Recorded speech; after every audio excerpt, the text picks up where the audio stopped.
Si vous écoutez ce podcast, c'est que vous êtes à la recherche de solutions naturelles pour mieux vivre avec Parkinson.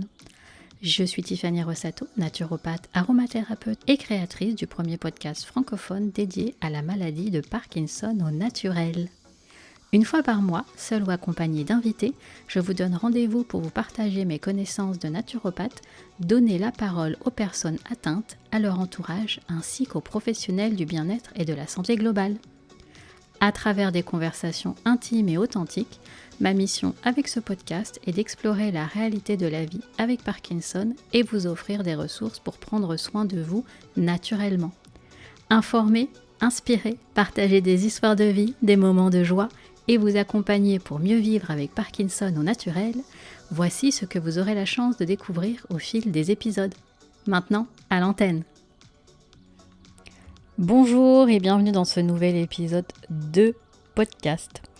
Avant de plonger dans l'épisode du jour, j'ai une petite annonce à vous faire. J'ai sondé la communauté ces dernières semaines pour mieux comprendre vos besoins, vos envies en 2025. Et ce qui ressort, c'est que vous voulez plus d'épisodes de podcast, pour mon plus grand plaisir. Alors je vous ai écouté et je me lance un challenge. À partir d'aujourd'hui, on passe de 1 épisode par mois à 1 épisode à chaque 2 semaines. D'ailleurs, cet épisode est le premier de ce nouveau rythme, puisque le dernier, avec le témoignage inspirant de Madame Parkinson, est sorti il y a un peu moins de 2 semaines. Et aujourd'hui, on va parler d'un sujet essentiel. Quand on cherche des approches complémentaires pour mieux vivre avec Parkinson, ça peut vite devenir une montagne d'informations. On tombe sur plein de conseils, plein de stratégies, et c'est normal de se sentir un peu perdu. Par où commencer ? Comment faire les bons choix ?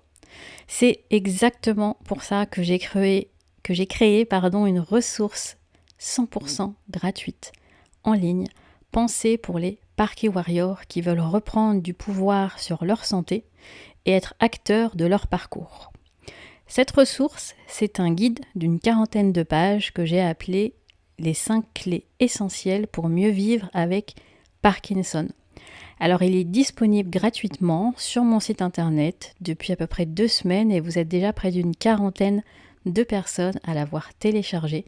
Donc j'espère vraiment qu'il vous sera utile. Ce guide, c'est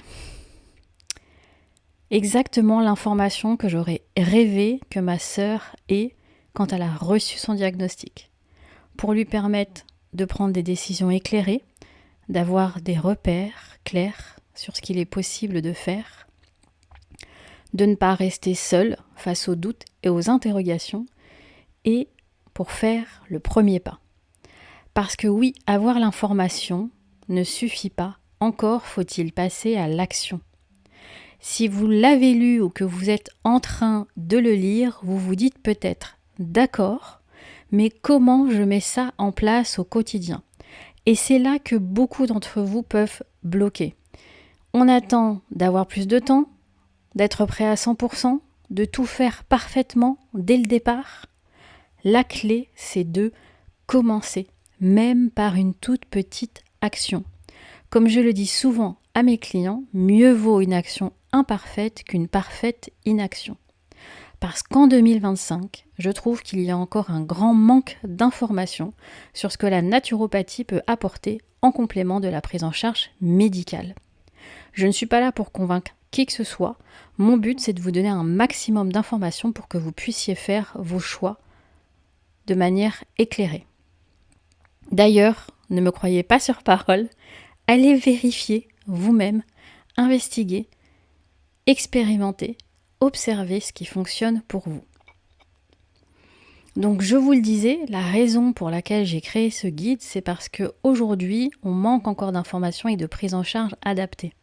J'ai des clients qui me disent « Oh, j'ai parlé de toi à mon médecin, je lui ai dit que j'avais un suivi avec une naturopathe. » Alors certains trouvent ça génial, mais j'ai aussi des clients à qui on dit « Bon, si ça vous fait du bien. » En attendant, j'ai des personnes que je suis en accompagnement et qui sont constipées depuis 15-20 ans et à qui on n'a jamais proposé d'investiguer, de prendre en charge le transit intestinal.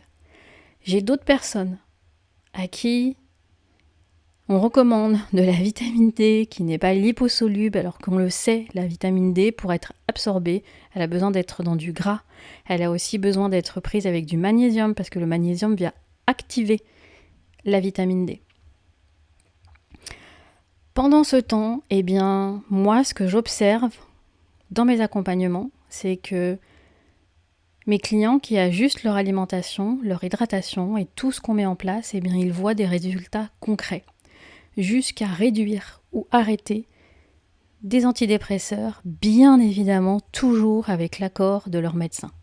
Donc oui, l'alimentation, la nutrition, la micronutrition, l'hydratation, l'activité physique, le sommeil et la gestion émotionnelle peuvent transformer votre quotidien. Alors pourquoi ce titre, les 5 clés essentielles pour mieux vivre avec Parkinson? Parce que souvent on a un mauvais réflexe, c'est d'aller chercher des solutions à l'extérieur pour régler un problème intérieur. Ce que je veux dire par là, c'est que si vous prenez plein de compléments alimentaires qui peuvent être de qualité, ou sous le bon dosage, ou sous la bonne forme, ce qui n'est pas toujours le cas, si vous faites ça sans prendre soin des 5 piliers de votre santé, pour moi, c'est comme vouloir vider l'eau du bain sans fermer le robinet. Donc, dans ce guide, reposent 5 piliers essentiels que sont l'alimentation anti-inflammatoire, l'hydratation adaptée, l'activité physique, des solutions naturelles pour améliorer votre sommeil et aussi des stratégies pour une bonne gestion émotionnelle. Une fois qu'on a dit ça, il en demeure pas moins que passer de l'information à l'action, c'est souvent ce qu'il y a de plus difficile. Et c'est pour ça que j'avais envie de vous faire ce podcast aujourd'hui.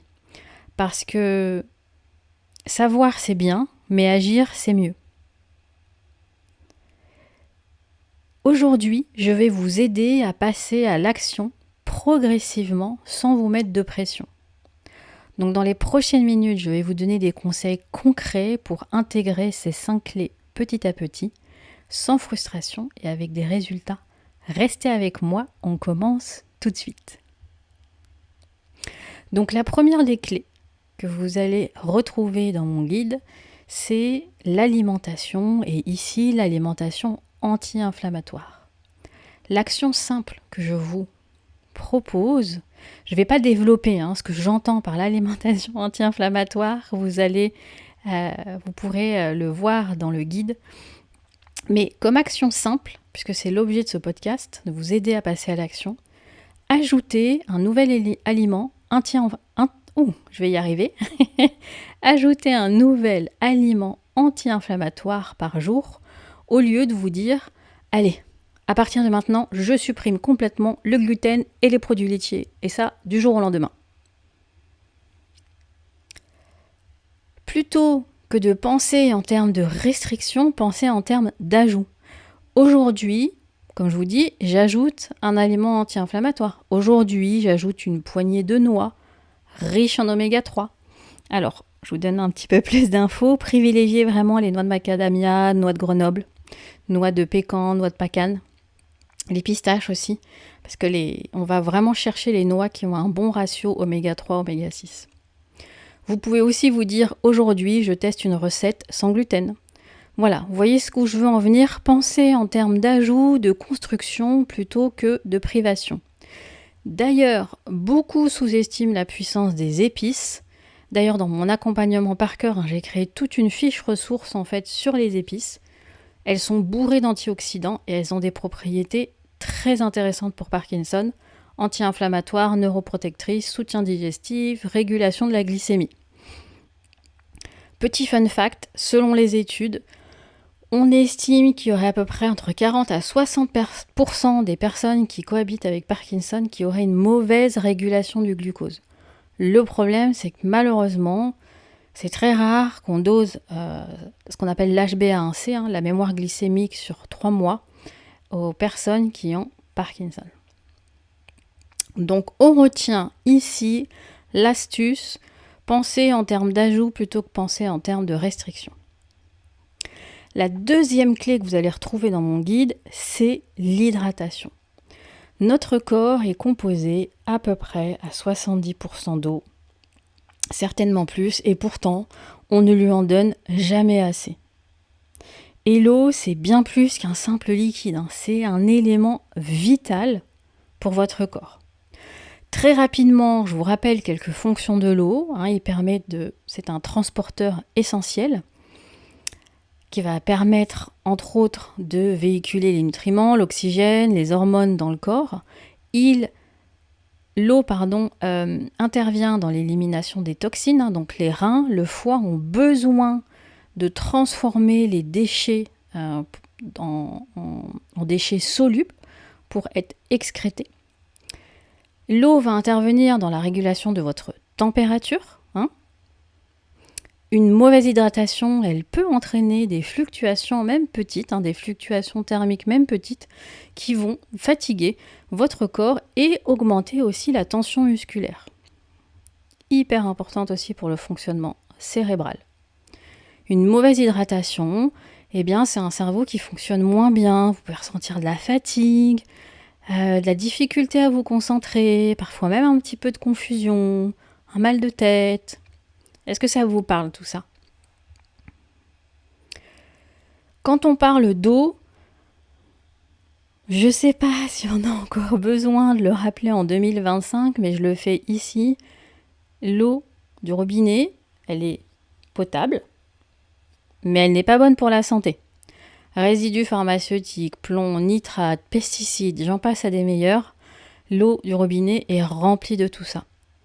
L'eau en bouteille, on n'en veut pas plus, pas plus que la marque ultra connue qui faisait sa petite pub avec des bébés quand j'étais petite. Le plastique, c'est pas ce qu'on veut, donc filtrez aussi votre eau, investissez. Vous verrez dans mon guide, je vous parle des bâtons binchotants qui peuvent être une première étape pour aller filtrer votre eau. Action simple. On recommande 30 à 35 ml d'eau par jour, par kilo. Et non, je suis désolée, le café, les sodas, les jus de fruits, ça ne va pas compter dans votre hydratation.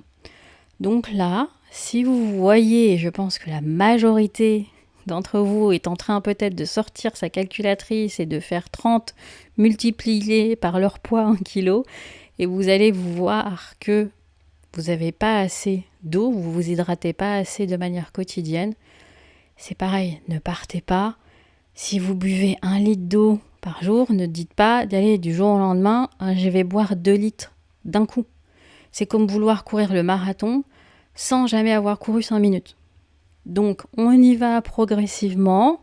Faites votre petit calcul et ça va vous donner une idée de l'apport quotidien en eau qu'il vous faut par jour. Donc, de l'eau de qualité, de l'eau filtrée, ça peut être des tisanes, des infusions de plantes, des jus de légumes. Voilà. La troisième clé, c'est l'activité physique. Alors, moi, j'appelle ça l'activité physique adaptée parce qu'il y a vraiment des exercices qui sont plus pertinents que d'autres pour Parkinson. Là, ça va certainement plus vous parler parce que l'activité physique, c'est vraiment ce qui a été le plus documenté, si je puis dire, par rapport à ses bienfaits sur Parkinson et sur le fait de ralentir son évolution. Et moi, vous le savez, si vous me connaissez, c'est mon objectif. C'est d'améliorer votre qualité de vie et de ralentir la progression de Parkinson. Et d'ailleurs, l'activité physique, c'est souvent là que mes clients ont commencé. Ils en ressentent assez vite les bénéfices sur leur bien-être général comme sur Parkinson. Et c'est ce qui les motive, si je puis dire, à passer au niveau supérieur avec un accompagnement professionnel qui leur permet de s'assurer vraiment de faire toutes les bonnes pratiques pour améliorer leur qualité de vie et adopter des stratégies thérapeutiques modificatrices de l'évolution de Parkinson. C'est souvent des clients, du coup, à qui je propose mon accompagnement ParkiBoost. C'est un accompagnement sur 3 mois parce qu'ils ont déjà mis des choses en place, ils ont déjà mis des changements Ils ont déjà mis en place, par contre, des changements dans leur mode de vie.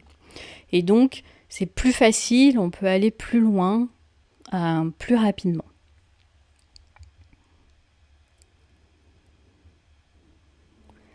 Et d'ailleurs, j'ai envie de faire un petit clin d'œil à certains de mes clients, que je sais qui ont écouté cet épisode.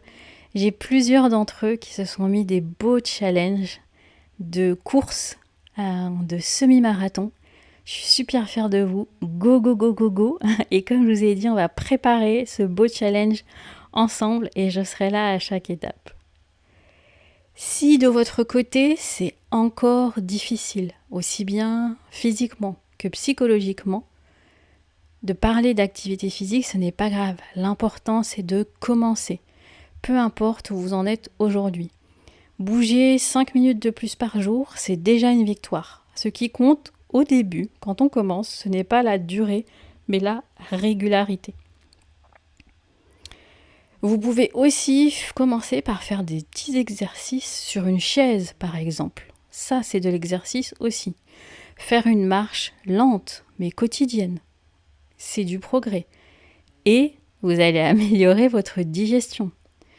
Et pourquoi vous ne mettez pas une musique et vous dansez, vous bougez, ne serait-ce que 2 minutes. Ça aussi, c'est une action qui compte.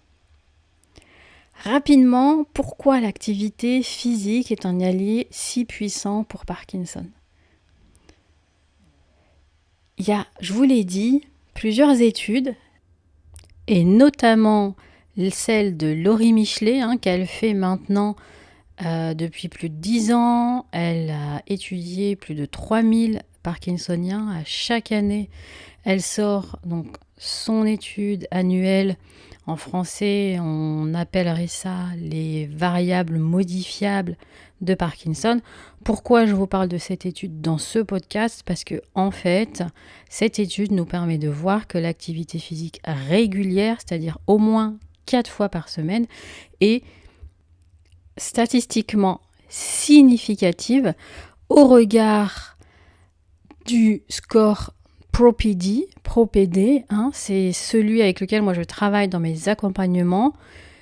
C'est ce qui nous permet vraiment de mesurer de manière objective l'évolution, la progression de Parkinson par rapport à votre qualité de vie.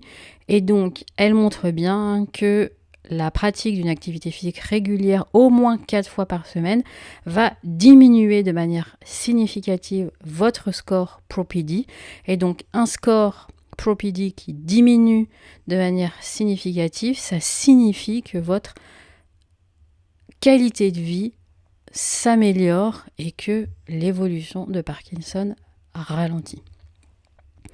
Alors, en intégrant des exercices adaptés à votre quotidien, que ce soit du cardio, du renforcement musculaire, des exercices d'équilibre, d'étirement, c'est important aussi, eh bien vous allez améliorer votre mobilité, réduire les tremblements et la rigidité musculaire, renforcer votre bien-être émotionnel, qui est, je le rappelle, très important, et stimuler votre santé cognitive. Ce que j'ai envie de vous dire là, si vous attendez le moment parfait pour faire de l'exercice physique, de l'activité physique, vous ne commencerez peut-être jamais. Et qu'on s'entende bien, je vous le dis vraiment avec toute la bienveillance que j'ai ici. Faites une mini mobilisation articulaire en vous levant par exemple, si c'est ce que vous êtes en capacité de faire aujourd'hui. Montez les escaliers, descendez les escaliers au lieu de prendre l'ascenseur ou l'escalator. Comme je vous l'ai dit tout à l'heure, encore une fois, mettez une chanson, bougez, ça fait du bien et c'est une victoire. On passe maintenant à la 4e des clés, le sommeil et les stratégies naturelles qu'on peut mettre en place pour améliorer le sommeil parce qu'on sait que c'est un enjeu quand on cohabite avec Parky. Là, je vais vous donner une petite info supplémentaire qui s'est intégrée quand j'ai préparé cet épisode. On dit souvent que 90% de la sérotonine est produite au niveau intestinal.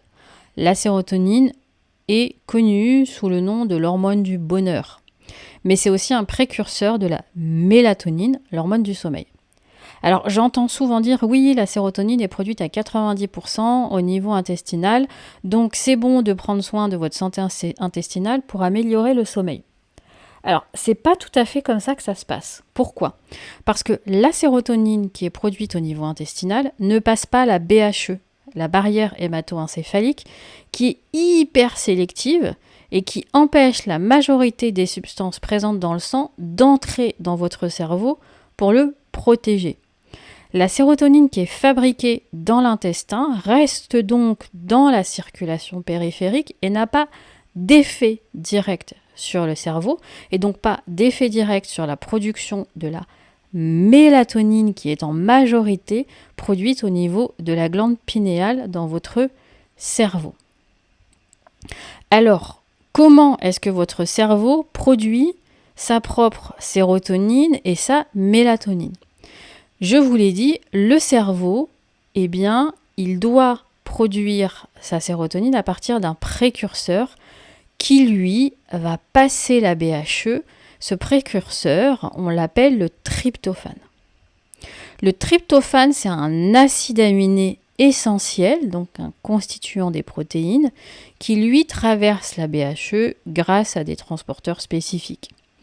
Une fois dans le cerveau, il est transformé en 5-HTP, puis en sérotonine sous l'action, encore une fois, d'enzymes spécifiques.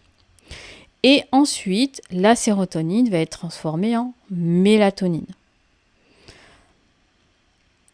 Qu'est-ce qui se passe en cas d'inflammation chronique, comme c'est le cas pour Parkinson ?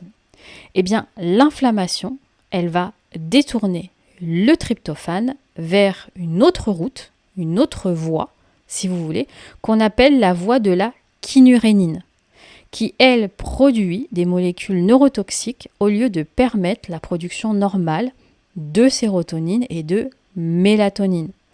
Donc, vous l'avez compris, petit rappel rapide, moins de sérotonine égale plus de problèmes de l'humeur, d'anxiété, de dépression, moins de mélatonine égale problème de sommeil. D'où l'importance de soutenir la production de sérotonine en favorisant un bon métabolisme du tryptophane.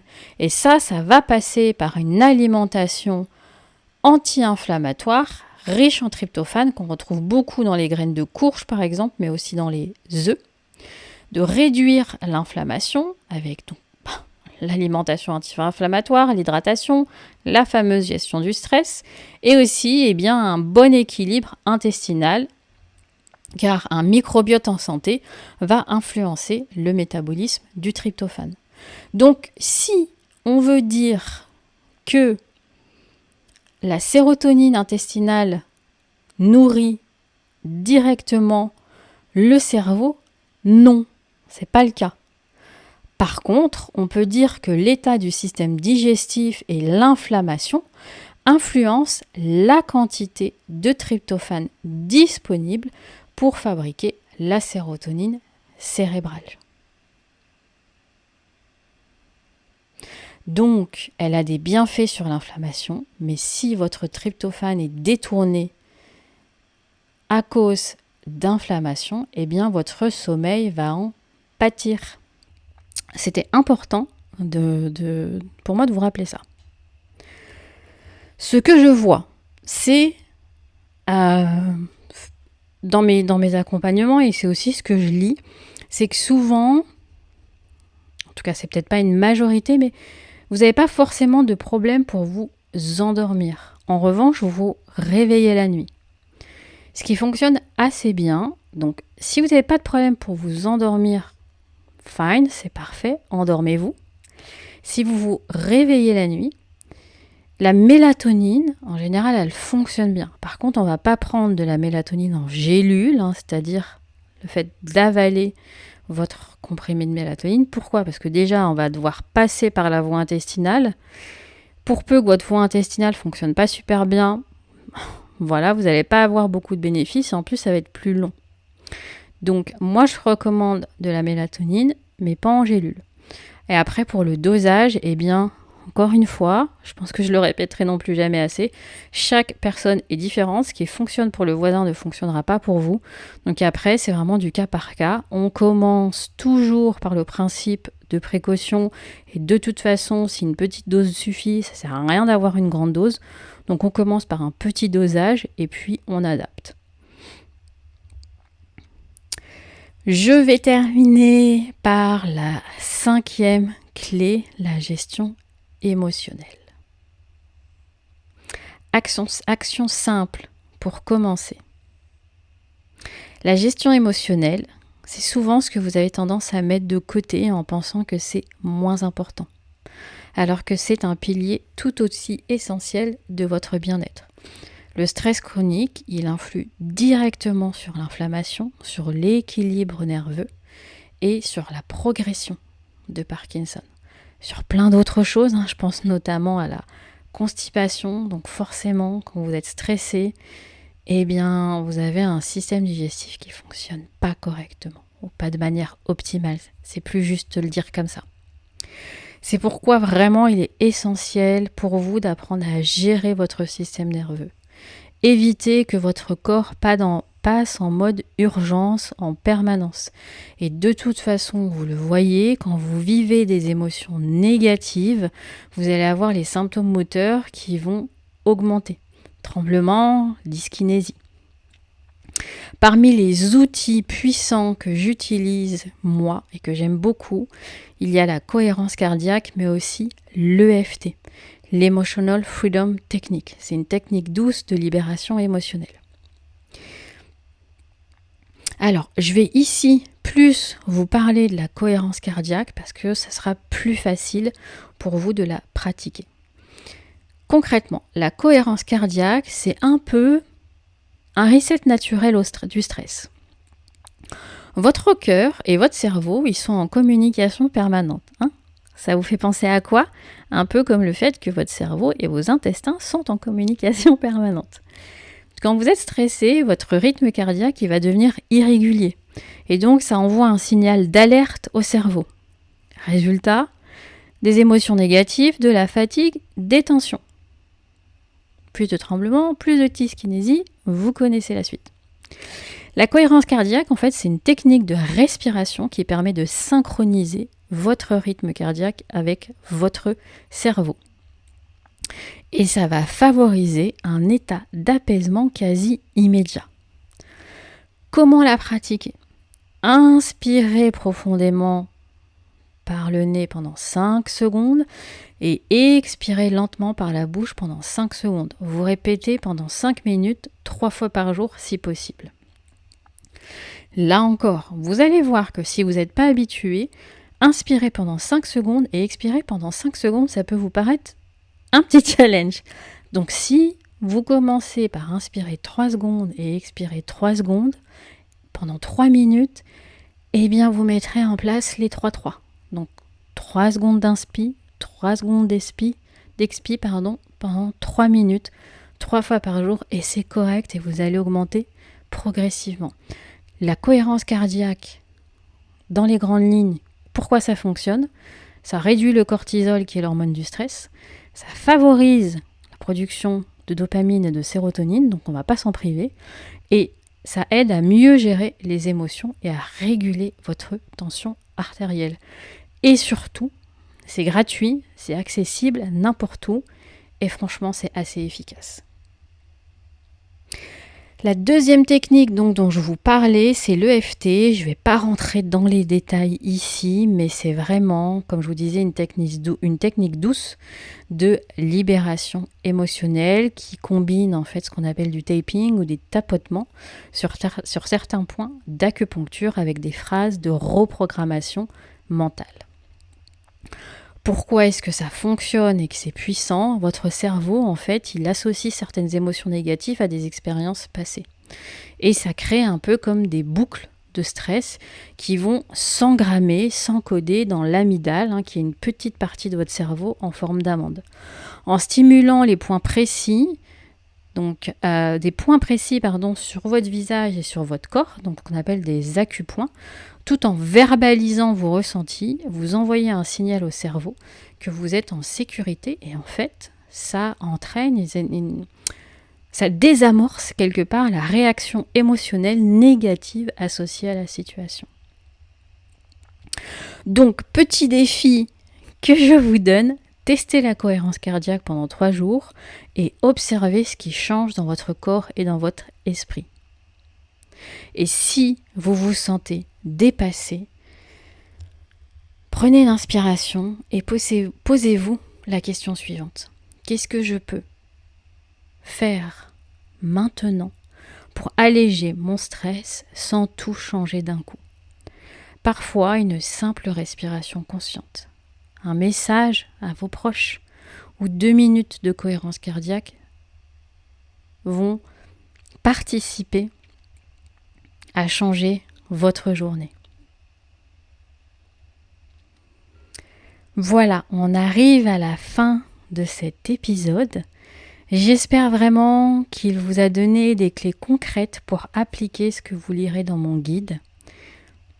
Choisissez une mini-action et franchement, n'hésitez pas à venir me dire en commentaire ou en message privé laquelle vous avez choisi. Ça me fait toujours plaisir de vous lire et de vous répondre. Je réponds personnellement à tous mes messages. Si vous voulez aller plus loin, eh bien, si ce n'est pas déjà fait, téléchargez mon guide gratuit 5 clés essentielles pour mieux vivre avec Parkinson. Partagez cet épisode à quelqu'un qui en aurait besoin. Et si vous voulez un accompagnement sur mesure pour mettre en place ces clés pas à pas, eh bien j'ouvre 3 places en mars pour mes accompagnements personnalisés. Si vous êtes prêt à passer à l'action avec un cadre, des stratégies adaptées et un vrai suivi personnalisé, eh bien parlons-en ensemble. Envoyez-moi un message privé ou n'hésitez pas à prendre rendez-vous pour un appel clarté gratuit que je vous offre de 30 minutes. C'est sans engagement.